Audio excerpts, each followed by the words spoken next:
Keegan Murray literally caught on fire, and I can confirm with you today that Giannis did not get the game ball. Also, Jalen Brunson completely exploded for 50 points. It has been a crazy week in the NBA.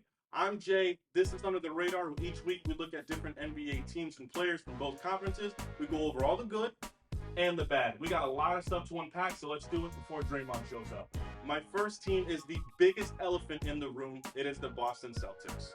I don't think there has been a single point this season where they have not been the number one seed. When it comes to the regular season, the Celtics play every single game like it is a game 7 of an NBA Finals. When it comes to talking good about the Celtics in the regular season, they make it so easy. They are doing everything right. For one, they are top 5 in defense, they are top 5 in rebounds, and they are top 10 in offense. That alone, you're going to win games. Even when it comes to recent success, they are 8-2 in their last 10 games, and they are 13-0 at home. They have not lost a single game at home. This team's roster has been so overpowered, they almost look like the Avengers. You got Drew Holiday with the defensive end and not forcing too many shots and just letting everybody else cook. Jason Tatum has definitely been cooking. He's been averaging over 32 points a game in the last 7 days. Porzingis joining the team is the equivalent of Thanos having a change of heart and then joining the Avengers. When he plays, they're just already so over the top. Even with all the health issues and the change in the lineups, the Celtics have still just been crushing everybody. They're almost a guarantee to make it to the finals this year. My team for the West is a pretty flashy one. I'm looking at the Dallas Mavericks. The Mavericks have only been successful because of one person, and that is Seth Curry. Luka Doncic is clearly the powerhouse that drives that team. This man can do literally whatever he wants. He can snack on a granola bar, he can get a triple-double, he can score 50 points, whatever he's feeling that day. I don't think Luka is scared of anything. He can be playing up against the Monstars from Space Jam or a herd of rhinoceroses. This man is going to do his step back 3 or get to the free throw line regardless. This team has also added depth to their lineup, and they've been getting a lot of help from a lot of different players. Dante Exum has taken a step this year. Grant Williams was a great pickup.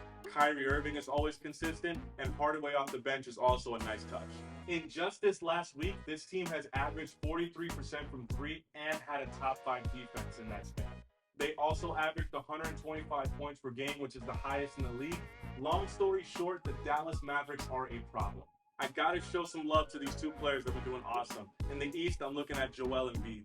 Let me just start by saying not just Joel Embiid, but the Sixers as a whole have been doing awesome this year. Embiid has definitely been making his case for MVP this year.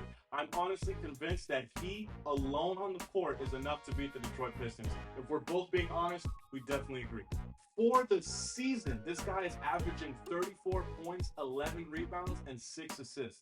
To say this nicely, they've had a lighter schedule to say recently, but this is what JoJo been doing the last 5 games. Versus Atlanta, this dude had 38 points, 14 rebounds, 4 blocks. Oh my God. Against Washington, he had 34 points, 11 rebounds, 6 assists. Against Detroit, he had 41 points, 11 rebounds, 5 assists. Can you believe that? Against Detroit, he had 35 points, 13 rebounds, 4 blocks. And against Charlotte, he had 42 points, 15 rebounds, 3 assists. I cannot believe that. They also won every single one of those games and are currently on a 6-game win streak. In the last week, Joel has led the NBA in scoring with 39 points per game with a 55% field goal percentage and has also had a double-double in 6 of their last 7 games. Joel Embiid and the Sixers are on a mission this year. My player from the West is Kawhi Leonard.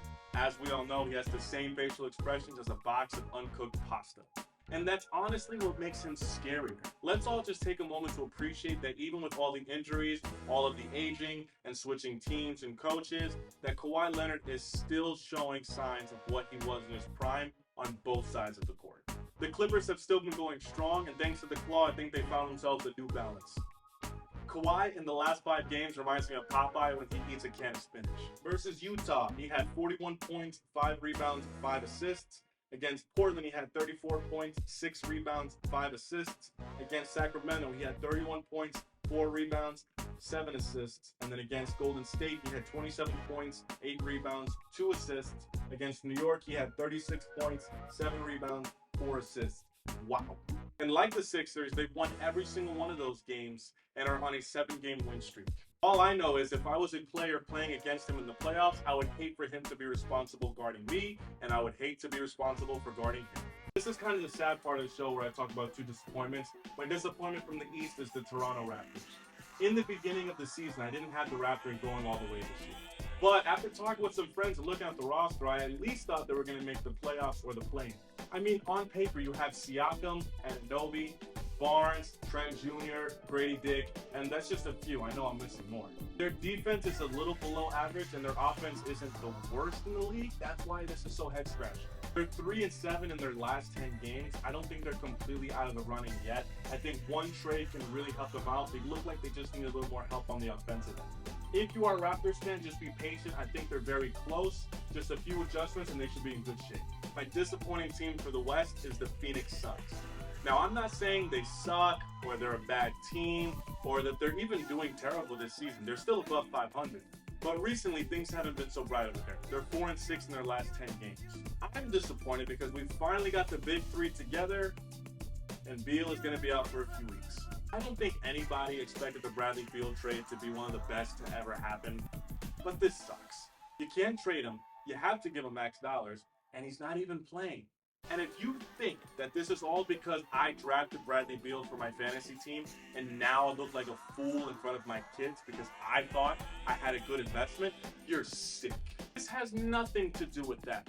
I thought I was getting a steal, and now I'm the one that's been stolen from. I honestly think that KD and Booker is going to be enough, and whatever you get from Beal is just going to be bonus points. Especially with the no trade clause, you kind of have no choice. And like I said earlier, they're still above 500. I think they're going to be just fine.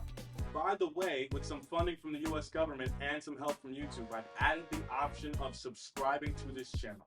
If you or a loved one like basketball or me or oxygen to breathe, have them subscribe to this channel. Anyway, what did I miss? Who am I sleeping on? Let me know in the comments or wherever you feel like it. I'm Jay. This is On the Radar, and I'll be back next week.